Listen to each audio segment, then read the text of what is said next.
பீர்க்கங்காயை வச்சு முட்டை பொரியல் எப்படி செய்கிறதுன்னு பார்க்கலாமா? நான் ஆல்ரெடி பீர்க்கங்காய் கூட்டு எப்படி பண்ணுறதுன்னு போட்டிருக்கேன். அதோட லிங்க் வேணும்னா கீழே கொடுக்குறேன், செக் பண்ணி பாருங்கள்.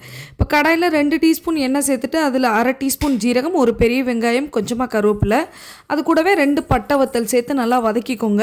இந்த மாதிரி பீர்க்கங்காய் கட் பண்ணும்போது அதோட தோலெல்லாம் எடுத்து வச்சு ஸ்டோர் பண்ணி வச்சுருங்க ஃப்ரிட்ஜில். அதை வச்சு துவையல், சப்பாத்தி இந்த மாதிரி பண்ணிக்கலாம். இப்போ பீர்க்கங்காயை சேர்த்துட்டு இதை ஒரு 5 நிமிஷம் நல்லா வதக்கி விடுங்க.